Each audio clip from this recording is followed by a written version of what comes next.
Hi, ఎలా ఉన్నారు? అందరు బాగున్నారా? శిరీషక్క చాలా బాగున్నారు. శిరీషక్క ఎప్పుడు స్ట్రాంగ్, హ్యాపీ అండ్ హెల్తీ అంతే కదండి. ఎక్కువ ఆలోచించిన అనుకుంటే బాధపడాల్సి వస్తుంది. ఓకే, సబ్స్క్రైబర్స్, వ్యూవర్స్ అంటూ చాలా పర్లేదు, ఉన్నంతలో మంచిగానే జరుగుతున్నారు, మంచిగా చూస్తున్నారు వీడియోస్ను. కానీ అట్లీస్ట్ మేము పోస్ట్ చేసిన తక్షణమే మీకు నోటిఫికేషన్ రూపంలో మా వీడియోస్ అందుతుంటాయి త్వరగా అందుతాయి కాబట్టేసి అట్లీస్ట్ ఒక సబ్స్క్రైబ్ చేసుకుని, మీరు చేసే సబ్స్క్రైబ్ వల్ల మన వీడియో అనేది ఇంకా ఒక 10 మందికి చేరే అవకాశం ఉంటుంది. సో వాళ్ళు కూడా బాధలో ఉంటే మనం పరోక్షంగా వాళ్ళకు హెల్ప్ చేసినటువంటి మనుషులం అవుతాము. అందుకని చెప్పి దయచేసి మంచి వీడియోస్కు గుడ్ సపోర్ట్ అనేది మీరు ఇవ్వండి అని చెప్పేసి మాత్రము ఎప్పుడూ అడుగుతుంటాను. ఓకేనా? మీకు రెసిగ్నేట్ అయినట్టే వేరే వాళ్ళకు కూడాను ప్రాబ్లమ్స్లో ఉండే వాళ్ళకు మన వీడియో చేరడం వల్ల వాళ్ళు కూడాను మనకు ఏదైనా కావాలి అంటే నా దగ్గర తక్కువ ఉన్నందుకు కాను రీడింగ్ ప్రైస్ అనేది కావాలి అంటే రీడింగ్ తీసుకుంటారు. లేకుంటే 111 క్వశ్చన్స్కి అయితే త్రీ క్వశ్చన్స్కి అయితే 111 రూపీస్. నెక్స్ట్ లేదు కష్టం అవుతుంది, మాకు బిజీగా ఉంటామంటే 10 క్వశ్చన్స్కి అరౌండ్ 10 క్వశ్చన్స్కి అయితే 333 రూపీస్ డైరెక్ట్గా అంటే వీడియో రూపంలో పంపిస్తామండి. తర్వాత లేకపోతే 555 రూపీస్ అయితే ఫుల్ వీడియో అనేది అంటే మేము డైరెక్ట్గా మాట్లాడతాం అనమాట 555 రూపీస్ కంటే. ఓకేనా? సో మీకు ఎలాంటి అనుకూలము ఎలాంటి కావాలో అన్నది మీరు తీసుకోవచ్చు. ఓకే, ఇప్పుడు ప్రస్తుతం మీ పర్సన్ ఎలాంటి సిచ్యువేషన్లో ఉన్నారు అనే దాని గురించి, ప్రస్తుతం మీ మనసులో ఉన్నటువంటి వ్యక్తి ఎలాంటి సిచ్యువేషన్లో ఉన్నారు. ఓకే, నేను కార్డ్ షఫిల్ చేసేటప్పుడు మీ పర్సన్ నేమ్ కానీ డేట్ ఆఫ్ బర్త్ కానీ మీతో ఉన్నటువంటి మెమరబుల్ సీన్స్ కానీ రిమెంబర్ చేసుకుంటూ ఉండండి, మర్చిపోకండి. ఓకేనా?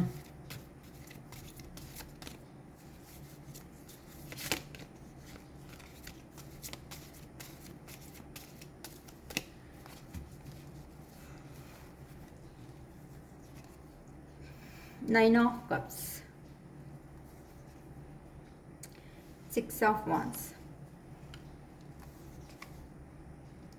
the Hierophant, Three of Wands, Ten of Cups, Four of Pentacles, the Moon, Two of Swords, Six of Cups, Four of Cups,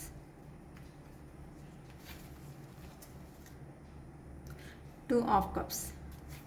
okay అండి, ఇప్పుడు మీ మనసులో ఉన్నటువంటి మీ పర్సన్ సిచ్యువేషన్ ప్రజెంట్ ఎలా ఉంది అనే దాని గురించి తెలుసుకుంటున్నాం. ఇప్పుడు మీ పర్సన్కు ఇలా సపరేషన్ అనేది అయిన తర్వాత ఓకేనా, మీ పర్సన్ ఎలా ఉన్నారంటే లేదక్క సపరేషన్ ఏం లేదు, ఒకే ఊర్లో ఒకే ఇంటి ముందర పక్క రోడ్లోనే ఉన్నారు, పక్క వీధిలోనే ఉన్నారు అని చెప్పేసేసిన మీ పర్సన్ ఎలాంటి సిచ్యువేషన్లో ఉన్నారు అంటే మీతో ఉంటేనే లైఫ్ అనేది ఫుల్ఫిల్మెంట్ అవుతుంది అనేసి అతడు చాలా మీతో విక్టరీ అంటే మీ లైఫ్లో ఉంటేనే లగ్జరీ లైఫ్ అనేది దొరుకుతుంది, స్టెబిలిటీగా ఎమోషనల్ స్టెబిలిటీ అనేది దొరుకుతుంది అనేసి మీ పర్సన్ చాలా మీ మీద ఉన్నటువంటి ప్రేమ ఎలా చూపించాలి అనేసి అర్థం కాకుండా అటువంటి సిచ్యువేషన్లో ఉన్నారు అనేసి చెప్పచ్చండి. ఎందుకు అంటే ఇప్పుడు అతనికి చాలా రియలైజేషన్ అనేది జరుగుతూ ఉందన్నమాట. ఎందుకు అంటే ఆ పర్సన్కు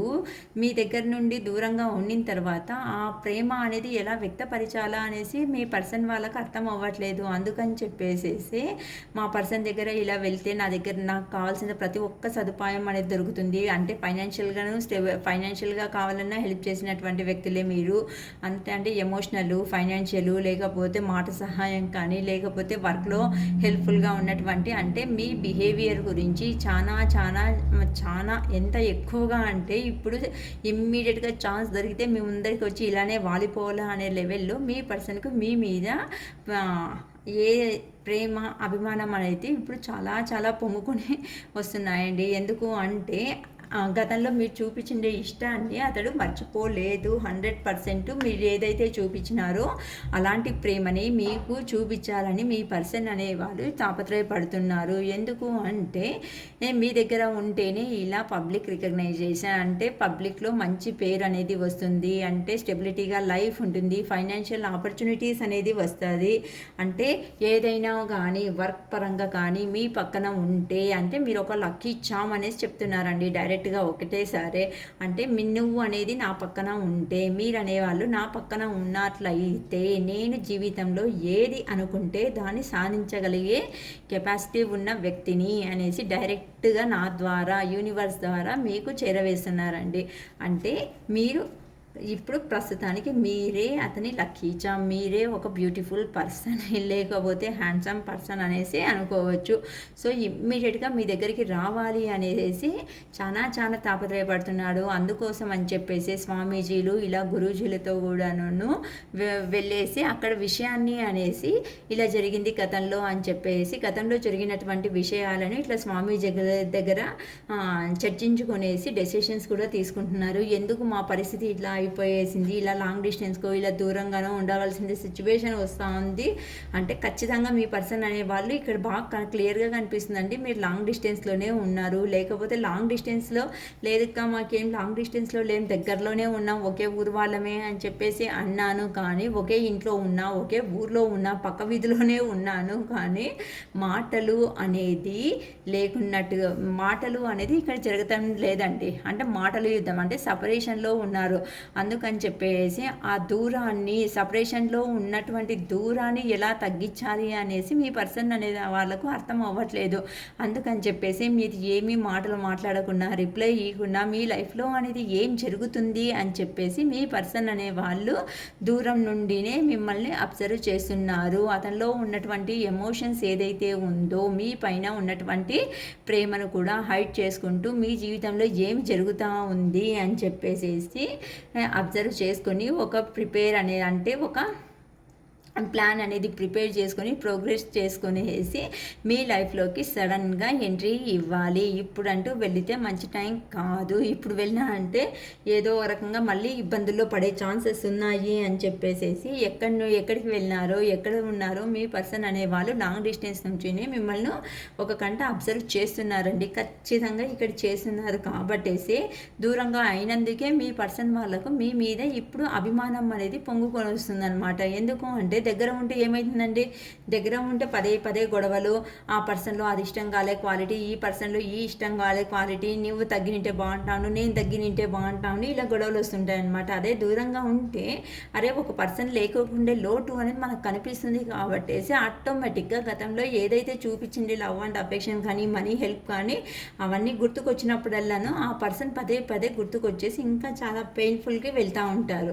కానీ ఇప్పుడు మీ పర్సన్ అదే ఇక్కడ ఎగ్జాక్ట్గా ప్రిపేర్ అవుతున్నారు. ఒక ప్రోగ్రెస్ అనేది ఆల్రెడీ ప్రిపేర్ అయిపోయేసింది. అంటే ప్లాన్ అనేది ఆల్రెడీ ప్లాన్ చేసుకున్నారు మనసులో. దాన్ని ఎలా ఇంప్లిమెంటేషన్ చేస్తే బాగుంటుంది, ఇలా వచ్చేసి మీతో హ్యాపీ లైఫ్ అనేది హ్యాపీ ఫ్యామిలీ అనేది లీడ్ చేస్తే బాగుంటుంది. చూడండి ఎంత బ్యూటిఫుల్గా ఉంది. పార్క్లో ఒక అమ్మాయి అబ్బాయి వాళ్ళకి ఇద్దరు పిల్లలు పుట్టినట్టుగా అలానే మీ పర్సన్ ఎవరైతే ఉన్నారో అలానే మీతో కంప్లీట్గా ఒక మంచి ఫ్యామిలీ పర్సన్గా ఇప్పుడు అనేది వాళ్ళు కన్సిడర్ చేస్తున్నారండి. గతంలో అయితే అలాంటి ఇష్టం అనేది ఉండే కానీ అంత దాన్ని చూపించలేకపోయినారు. కానీ ఇప్పుడు హ్యాపీ ఫ్యామిలీ అనేది నాకు కూడా కావాలి, ఎలా అయితే వెళ్ళాలి అనేసి అనుకుంటున్నారు. ఇప్పుడు వెళ్తే టైం బాగాలేదు కాబట్టి కొద్దిగా అమౌంట్ అనేది సేవ్ చేసుకునేసి నా పర్సన్ దగ్గరికి ఎంత వీలైతే అంత తొందరగా నేను ఖచ్చితంగా వెళ్ళాలి అనేసి మీ పర్సన్ అనేవాళ్ళు చాలా యోచన చేస్తున్నారండి. ఓకేనా, అంటే లాంగ్ డిస్టెన్స్లో ఉన్నప్పటికీ అతనిలో ఉన్నటువంటి ఫీలింగ్స్ ఏవైతే ఉన్నాయో దాన్ని అలా కంట్రోల్ చేసుకునేసి అంటే మీ మీదికి పోర్ట్రేట్ చేయకుండా అంటే నాకేం పర్లేదు, నువ్వు దూరం ఉన్నా పర్లేదు బా, నో ప్రాబ్లం అనేలాగా మీ పర్సన్ అనేవాళ్ళు అంటే ఉన్న చోటనే ఉండేసి అమౌంట్ అనేది సేవ్ చేసుకొని మీ దగ్గరికి ఖచ్చితంగా రావాలి అనే ఒక ఉద్దేశంలో ఉన్నారనేసి చెప్పచ్చు. ఇప్పుడంటూ ప్రజెంట్ మూన్ ఎనర్జీలో ఉన్నందువల్ల కొద్దిగా లో ఎనర్జీకి అప్పుడప్పుడు వెళ్ళడం అనేది జరుగుతూ ఉంది. ఎందుకంటే ఇల్యూషన్ భ్రమలో కూడా మీ పర్సన్ అనేవాళ్ళు బతుకుతున్నారు. అదే అవుతుందా నేను అనుకునేది అన్నీ జరుగుతాయా జరగవా, ఎందుకు నా లైఫ్లో ఇలా మెస్సప్ అయిపోతా ఉంది అనేసి మీ పర్సన్ చాలా ఆలోచిస్తున్నారండి. ఎందుకు అంటే ఇక్కడ 2 ఆఫ్ పెంటికల్స్, 2 ఆఫ్ స్వార్డ్స్ అంటే 2 కత్తుల మధ్యలో తల పెట్టినట్టుగా అయిపోయింది. అరే నేను కథంలో నిజం అనేది చెప్పింటే ఇలాంటి బాధ అనేది ఉంటా ఉండలేదు కదా, నేను చేసుకునే పనికి నాకు ఇలా అయిపోయింది. రెండు కత్తుల మధ్యలో నా తల పెట్టినట్టు అయిపోయింది. నేను తీసుకున్నటువంటి బ్లైండ్ డెసిషన్ నుండినే కదా ఇలాంటివి ప్రాబ్లమ్స్ అనేది నేను ఫేస్ చేయాల్సిందే సిచ్యువేషన్ అనేది నా జీవితంలో వచ్చాయనేసి పదే మీ పర్సన్ ఎక్కడికి ఉన్నారో అక్కడ చాలా ఆలోచిస్తూ బాధపడుతూ ఉన్నారండి. ఎందుకు అంటే గతంలో మీరు మంచి స్నేహితులు లేకుంటే కొలీగ్స్గా కానీ ఉండడం, లేకుంటే కాలేజ్ మీట్స్ కానీ లేకుంటే స్కూల్ మీట్స్ కానీ అయినందువల్ల గతంలో మీరు ఒకరికి ప్రాబ్లం వస్తే ఇంకొకరు సహాయం చేసుకుంటూ మీ ఇద్దరి మధ్య ఉన్నటువంటి అండర్స్టాండింగ్స్ కారణంగా ఏ ప్రాబ్లం అనేది ఎంత పెద్ద ప్రాబ్లం అనేది వచ్చినా సమేతం దాన్ని ఒక చిన్న ప్రాబ్లం లాగా కన్సిడర్ చేస్తూ ఇద్దరు సంతోషంగా అంటే ఇక్కడ మేల్ ప్రాబ్లం అనేది వచ్చిందంటే ఫీమేల్ ప్రాబ్లం వస్తే మేల్ కానీ అంటే ఒక్కరి నుంచి ఒక్కరు అర్థమైందండి, ఒక్కరి గురించి ఒకరు ఆలోచిస్తూ ఉన్నారు కాబట్టి అప్పుడు అతనికి ప్రాబ్లమ్స్ అనేది తెలియలేదు. కానీ ఎప్పుడు ఇలా సపరేషన్ అనే సిచ్యువేషన్ వచ్చిందో ప్రతి ఒక్కటి ప్రాబ్లమ్స్ అనేలాగానే పెద్దగా కన్సిడర్ చేస్తున్నారు. అందుకని చెప్పేసి ఎక్కడికి వెళ్ళారో అక్కడ ప్రస్తుతం మీ పర్సన్ అనేవాళ్ళు లేదు నా పర్సన్ దగ్గరికే నేను వెళ్ళాలి, ఇలా ఉంటే బాగుండదు, ఎందుకు ఎక్కడి నుండి మిస్టేక్స్ జరిగింది అని చెప్పేసి సపరేట్గా ఉన్నప్పుడల్లా ప్రతి ఒక్కసారి మీ గురించినే అతని ఆలోచన ఉంది అనేసి చెప్పచ్చు. ఎందుకు అంటే ఇప్పుడు అతడు ఎందుకు నా జీవితంలో ఇలా జరుగుతూ ఉంది, నేనేం తప్పు చేసుకున్నా, నా దగ్గరికి వచ్చిండే వాళ్ళు కానీ నాతో నేను ప్రేమగా ఉండే ప్రతి ఒక్కరూ కానీ నాకు ఎందుకు సడన్గా ఇలా దూరం అవ్వడం అనేది జరుగుతూ ఉంది అని చెప్పేసి అతను ఒంటరిగా ఉండేసి మెడిటేషన్ చేసుకొని ఎక్కడెక్కడ మిస్టేక్స్ జరిగినాయి అని చెప్పి అనలైజ్ అంటే అతనిలో అతడే అనలైజేషన్ అనేది చేసుకునేదేమో స్టార్ట్ అయ్యింది. కాబట్టి ఇక్కడ ఖచ్చితంగా మీ పర్సన్ అనేవాళ్ళు రావాలి, ఖచ్చితంగా వచ్చి ఇలా మీకు మళ్ళీ కప్ ఆఫర్ చేసి మీతో సెకండ్ ఛాన్స్ అనేది తీసుకోవాలి అనేసి చాలా మంచిగా ఆలోచిస్తున్నారండి. సో చాలా పాజిటివ్గా వచ్చినందుకు గాను యూనివర్స్కు గ్రాటిట్యూడ్ అనేది కూడా తెలుపుకోండి. అంటే మీ మనసులో ఉన్నటువంటి మీ పర్సన్ ఎవరున్నారో లాంగ్ డిస్టెన్స్ కానీ ఎక్కడైనా వెళ్ళినటువంటి సందర్భం ఉన్నా కానీ మీ పర్సన్ మీ లైఫ్లోకి ఎంట్రీ కాబోతున్నారు. ఓకేనా, చాలా పాజిటివ్గా వచ్చింది. 1111 అనేసి క్లెయిమ్ చేసుకోండి. ఎనర్జీ అనేది I claim this positive energy అనేసి చేసుకోండి. దయచేసి నా వీడియో కనుక నచ్చినట్టయితే ఒక లైక్ చేయండి, సబ్స్క్రైబ్ చేయండి, షేర్ చేసుకోండి. ఎందుకు అంటే మంచి విషయాలు అనేది మనము ఇద్దరు ముగ్గురికి వేయడం వల్ల ఏమవుతుందంటే అట్లీస్ట్ వాళ్ళకేమైనాను కావాలి అనేలాగుంటే రీడింగ్ అనేది తీసుకునేదానికి సమయం ఉంటే తీసుకుంటారండి. ఎందుకు అంటే ఎలాంటో స్టూపిడ్ వీడియోస్ అనేది వేలల్లో మనం సబ్స్క్రైబ్ చేస్తూ వెళ్తూ ఉంటే ఏముంటుంది చెప్పండి. మన మీదనే ఆధారపడినటువంటి సొసైటీ అండి ఇది. సొసైటీ అంటే మనుషులమే కదా, అంటే మన బిహేవింగ్ ఎలా ఉంటుందో మనం చేసే మంచి పనుల్లో ఒక భాగంగా ఒక రాయిగా మనం విసురుతున్నాం అంతే. దీన్ని మనం ఏదో ఇది అనేసి చెప్పడం లేదండి. నా వంతు సహాయం ఏదైతే సొసైటీకి వీలైతే ఆ సహాయాన్ని నా సైడ్ నుండి నేను అందివ్వాలి అనేసి ఆ మహాదేవుణ్ణి చాలా మనస్ఫూర్తిగా కోరుకుంటున్నానండి. అందుకని చెప్పేసి వీడియోస్ చూసినా కనుకంటే దయచేసి సబ్స్క్రైబ్ చేసుకోండి, లైక్ చేయండి, ఫార్వర్డ్ చేయండి. మన వీడియోస్ కొంతమందికి ఫార్వర్డ్ అవడం వల్ల అట్లీస్ట్ వాళ్ళకు కూడాను ఏదో ఒక చిన్న పార్టీ హెల్ప్ చేసినట్టుగా మనం ఉండొచ్చు అనేసి మాత్రమే నేను కోరుకుంటున్నాను. ఓకేనండి, it is all first today. Bye.